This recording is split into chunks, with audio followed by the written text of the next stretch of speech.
இளம் பெண்களே, கல்லூரி மாணவர்களே, உங்களுக்கு ஒரு அன்பான வேண்டுகோள். நேற்று நடந்த பாராளுமன்றத்தில் பெண்களுக்கான இடஒதுக்கீடு பாராளுமன்றத்துடைய எண்ணிக்கையை உயர்த்துறாங்க. 543 815 உயர்த்துறாங்க. அதோடு சேர்ந்து மகளிர் 33% இடஒதுக்கீடு கொடுக்குறாங்க. சார், இந்த இடஒதுக்கீடு வரும்போது பெண்கள் கிட்டத்தட்ட 815 அதில் 1/3 பங்கு கிட்டத்தட்ட 300 மகளிர்கள் அந்த பாராளுமன்ற உறுப்பினராக முடியும். தமிழகத்தில் 234 சட்டமன்றம் இருக்குது. அந்த சட்டமன்றத்தில் குறைஞ்சபட்சம் 80 மகளிர்கள் சட்டமன்ற உறுப்பினராக முடியும். ஒரு நல்ல வாய்ப்பு. இந்த நல்ல வாய்ப்பை மத்திய அரசு ஏற்படுத்தி கொடுத்துருக்க இந்த திராவிட முன்னேற்ற கழகமும் ஸ்டாலினும் காங்கிரஸும் மம்தா பானர்ஜியும் முலாயம் சிங் யாதவும் இந்த ராகுல் காந்தியும் சேர்ந்து மொத்தமாக நம்மளை தடுத்துட்டாங்க. இளம் பெண்களே, நீங்கள் தான் 2029 பாராளுமன்ற உறுப்பினர் ஆகலாம். 2031 சட்டமன்றத்தில் நீங்கள் தான் கொஞ்சம் அலர்ட்டாக இருக்கலாம். நீங்கள் தான் கொஞ்சம் இளமையாக இருப்பீங்க. உங்களுக்கு தான் ஒர்க் பண்ண முடியும். நிறைய பெண்களுக்கு இதை பற்றி தெரியாது.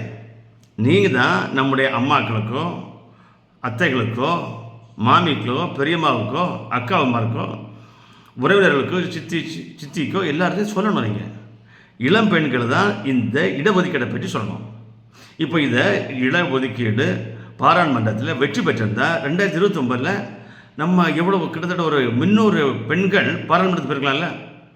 தமிழ்நாட்டில் இப்போது 39 பாராளுமன்ற உறுப்பினர் இருக்குது.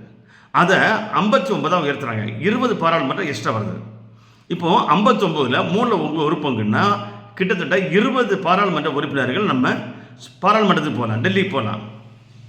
சார், இந்த அழகான வாய்ப்பை, இந்த பெண்களுடைய அழகான வாய்ப்பை, மகளிருடைய முன்னேற்றத்தை இந்த திராவிட முன்னேற்ற கழக ஸ்டாலின் அரசு தடுத்துட்டு அதை கொண்டாடுறாரு. சார், ஒரு பட்டாசு போடுறாரு, விருந்து வைக்கிறாரு, மகிழ்ச்சி கொண்டாடுறாரு. மகளிருடைய அந்த இடஒதுக்கீடை தடுத்ததுனால என்ன சொல்கிறாரு? தொகுதி மறையறையில் உள்ள சார், தொகுதி மறையறையில் 39 59 உயர்த்துறாங்க சார். சார், இப்போ ஒரு பாராளுமன்றத்தில் 6 பாராளுமன்றம், ஒரு பாராளுமன்றத்திற்கு 6 சட்டமன்றம் வருது. தென்சென்னை பாருங்களா, தென்சென்னை பாராளுமன்றத்தில் டிநகர், வேளச்சேரி, சைதாப்பேட்டை, விருகம்பாக்கம், மயிலாப்பூர், சுழியலூர், இந்த 6 சட்டமன்றம் தான் தென்சென்னை பாராளுமன்றம். எஸ்ஐஆருக்கு முன்னாடி இந்த பாராளுமன்றத்தில் கிட்டத்தட்ட 18 லட்சம் ஓட்டு இருந்தது சார். எஸ்ஐஆருக்கு முன்னாடி 18 லட்சம் ஓட்டு இருந்தது. இப்போது அது 12 குறைச்சிருக்கு சார். ஒரு 6 சட்டமன்றத்தை அது 4 குறைக்கும் போது ஒரு 10 லட்சத்துக்கு கீழே ஒரு பாராளுமன்றத்தினுடைய கண்ட்ரோல் வரும். ஒரு 10 லட்சம் உறுப்பினர் ஒரு வாக்காளர்களே கொண்ட ஒரு பாராளுமன்றம் இருக்கும்போது அந்த பாராளுமன்ற உறுப்பினர் அந்த தொகுதிக்கு 4 சட்டமன்றத்துக்கு போய் தன்னுடைய வளர்ச்சி பணியை மேற்கொள்ளல. மிகப்பெருந்த மக்கள் கொண்டாடலாமா? இல்லை, மகிழ்ச்சி வரும் இல்லையா? ஒரு நம்முடைய வளம் பெறும் இல்லையா? முன்னேற்றம் ஏற்படும் இல்லையா? எல்லாருக்கும் வாழ்க்கையில் முன்னேற்றம் அடையும் இல்லையா? சார், இப்போது 140 கோடி மக்கள், முன்னாடி 100 கோடி இருந்தோம், இப்போ 140 கோடி மக்கள். அப்போ இந்த பாராளுமன்ற எண்ணிக்கை உயர்த்தணும் வேண்டாமா சார்? இப்போ எத்தனை ஏர்போர்ட் இருக்குது? எண்ணிக்கை எத்தனை ஏர்போர்ட் சொல்லுங்கள். முன்னாடி எத்தனை மாவட்டம் இருந்தது தமிழ்நாட்டில்? இப்போ எண்ணிக்கை கூட்டுக்குமா இல்லையா? எத்தனை போலீஸ் ஸ்டேஷன் இருந்தது? கூட்டுக்குமா இல்லையா? நகராட்சி, மாநகராட்சி இப்போ கூட்டுக்குமா இல்லையா? முன்னாடி எத்தனை மாநகராட்சி இருந்தது? சென்னை மாநகராட்சி மட்டும் இருந்தது. சென்னை, மதுரையும் திருச்சி இருந்தது சார். இப்போ எவ்வளோ வந்துருக்கு? கோயம்புத்தூர், மதுரை, நாகர்கோவில் வரைக்கும் எல்லா மாநகராட்சியும் உயர்த்தியாச்சு சார். ஏன்? மக்கள் வளம் பெறணும், மக்களுடைய திட்டங்கள் சென்றடையணும் சார். எத்தனை போலீஸ் உருவாயிருக்கும்? எத்தனை கலெக்டர் ஆஃபீஸ் உருவாயிருக்கும்? எத்தனை ரயில்வே ஸ்டேஷன், எத்தனை ரயில் உருவாயிருக்கும்? எத்தனை வட்டாட்சி அலுவலகம், எத்தனை யூனிவர்சிட்டி, எத்தனை தாலுக்கா, எத்தனை போலீஸ் ஸ்டேஷன், எத்தனை ஃபயர் ஸ்டேஷன், எத்தனை ரெஜிஸ்டர் ஆஃபீஸர் சார். இதெல்லாம் கூட்டுறோம் இல்லையா? ஏன் கூட்டுறோம்? முன்னாடி கூட்டமாக இருந்தால் இல்லை, இப்போ கூட்டுறோம் இல்லையா?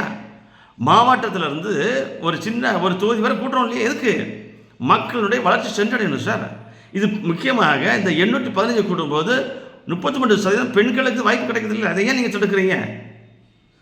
ஏன் தடுக்கிறீங்க? மிகப்பெரிய வாய்ப்பை தடுக்கிறீங்களா சார்? தமிழகத்தில் 8 கோடி மக்கள் இருக்காங்க. அந்த 39 பாராளுமன்றத்தை 59 பாராளுமன்றம் 20 பாராளுமன்றம் உயர்த்துறாங்க. 20 பெண்கள் வந்து வாய்ப்பு கிடைக்கும். அந்த வாய்ப்பை தள்ளி படிக்கிறாங்கல்ல. இளம் பெண்களை, நீங்கள் கல்லூரி செல்கின்ற இளம் பெண்களை, நீங்கள் படிக்கின்ற இளம் பெண்களை, இளைஞர் இளம் பெண்களை நீங்கள் உங்கள் அம்மாட்ட சொல்லுங்கள், உங்கள் பெரியம்மாட்ட சொல்லுங்கள், சித்திட்ட சொல்லுங்கள், அக்காட்ட சொல்லுங்கள், அத்தைகிட்ட சொல்லுங்கள், மாமியிட்ட சொல்லுங்கள். இந்த திமுக பண்ணுற துரோகத்தை, திமுக பண்ணுற அநியாயத்தை சொல்லுங்கள். இந்த திராவிட என்ன பண்ணுது? இந்த நம்முடைய மகனுடைய முன்னேற்றத்தை தடுக்குது சார். பாரதிய ஜனதா கட்சி 27 சட்டமன்றத்தில் போட்டிடுறது, அதில் 5 சட்டமன்றத்தில் பெண்கள் போட்டிடுறாங்க. பெண்கள் வாய்ப்பு கொடுத்துருக்குது பாரதிய ஜனதா கட்சி. திராவிட முன்னேற்ற கழகம் 234 கூட்டணியில் போடுறீங்களா? நீங்கள் எத்தனை பெண்களுக்கு வாய்ப்பு கொடுத்துருக்குறீங்க சொல்லுங்கள். நீங்கள் 234 நீங்கள் எத்தனை பெண்களுக்கு வாய்ப்பு கொடுத்துருக்குறீங்க? திமுக போட்டிடுதா சார்? திமுக 180 போடுறீங்களே, நீங்கள் எத்தனை பெண்கள் வாய்ப்பு கொடுத்துருக்குறீங்க சார்? ஒரு சட்டத்தை அமல்படுத்தும் போது அதனுடைய பெண்களுடைய வளர்ச்சி வரும் இல்லையா? இப்போ மாரி கொண்டு வந்தாங்க சார். 29லையும் 31லையும் பெண்களுடைய எண்ணிக்கை கூடும்போது நாடு வளரும், மக்கள் வளர்ச்சி அடைவாங்க, சொல்லி வளரும்ல. ஏன் தடுக்கிறீங்க?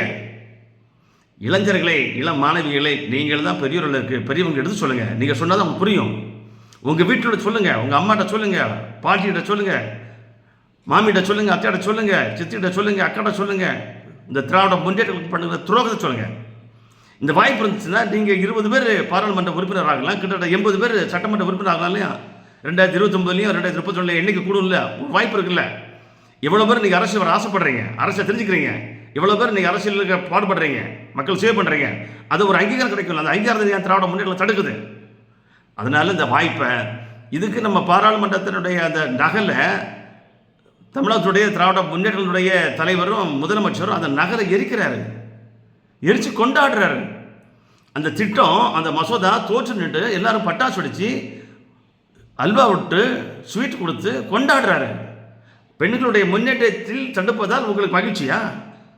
பெண்களுடைய இப்போது ஒரு 80 எம்எல்ஏ ஆகவோ அல்லது 300 MP ஆகவோ நீங்கள் தடுக்கிறீங்களா? அதனால் காரணம் பெண்களை முன்னேற்றம் தான் தடுக்கிறீங்க. பெண்களை, தாய்மார்களை, இளம் பெண்களை, கல்லூரியில் படிக்கின்ற மாணவிகளை நீங்கள் தான் இதற்கு சரியான நேரம் சரியாக பயன்படுத்திக் கொள்ளுங்கள். இந்த திராவிட முன்னேற்ற கழகம் செய்கின்ற துரோகத்தை, கொடுமையை, அட்டுழியத்தை, அநியாயத்தை எல்லா பெரியவர்களையும் போய் சொல்லுங்கள், எடுத்து சொல்லுங்கள். வாய்ப்பை நம்மளுக்கு மகளிருக்கு இந்த வாய்ப்பை அந்த திமுக தடுச்சு, காங்கிரஸ் தடுச்சது, ராகுல் காந்தி தடுத்தார், முலாயம் சிங் தடுத்தார், மம்தா பானர்ஜி தடுத்தார், நம்முடைய ஸ்டாலின் தடுத்தார். சொல்லுங்கள். இந்த ஏப்ரல் மாதம் 23ஆம் தேதி தேர்தல் வருது இல்லையா? இந்த தேர்தலில் நீங்கள் தான் அவங்களுக்கு சரியான பாடம் போகணும். கருப்பு சட்டையை போட்டுக்கிட்டு கொடியேற்றுறாரு, கருப்பு சட்டையை போட்டுட்டு இந்த நகலை கொளுத்துறாரு, பாராளுமன்றத்துக்கு கருப்பு கொடி போடுறாங்க. அதே கருப்பு மையால் நம்ம தேர்தல் வருது இல்லையா? ஏப்ரல் மாதம் 23ஆம் தேதி தமிழகம் நடைபெறும் சட்டமன்ற பொதுத் தேர்தலில் அதே கருப்பு மையால் திராவிட முன்னேற்ற கழகத்தை தூக்கி வீசுங்க. திராவிட முன்னேற்ற கழகத்தை கருப்பு மையால் தூக்கி வீசுங்க. பெண்களுக்கு வருகின்ற 33% இடஒதுக்கீடை தடுத்த திராவிட முன்னேற்ற கழக அரசை, கருப்பு சட்டைக்காரர்களை, இந்த திராவிட முன்னேற்ற கழகம், திக, காங்கிரஸ், விசிக, இந்த கோஷ்டிகளை எல்லாத்தையுமே இந்த கருப்பு சட்டை போட்டு வந்தாங்கல்ல, அவங்களுக்கு இந்த கருப்பு மையால் தேர்தல் கருப்பு மையால் இந்த 234 சட்டமன்றத்தில் திராவிட முன்னேற்ற கழக கூட்டணியினுடைய வேட்பாளர்களை தோற்க வைக்கிறதுக்கு நீங்கள் தான் காரணமாக இருக்கணும். முக்கிய காரணமாக இளைஞர்கள், இளம் பெண்கள் நீங்கள் சொல்லணும். நீங்கள் எடுத்து சொன்னால் தான் அம்மாக்களுக்கும் பெரியவங்களுக்கு புரியும். அதனை நினைவில் வைத்துக்கொண்டு இந்த திராவிட முன்னேற்ற கழகம் செய்த துரோகத்தையும் அநியாயத்தையும் ஒவ்வொரு பெண்களும் எடுத்து சென்று இந்த வருகின்ற சட்டமன்றத்தில் திராவிட முன்னேற்ற கழகத்தின் சரியான பாடத்தை புகட்டும்படி உங்களை அன்போடு வேண்டுகிறோம்.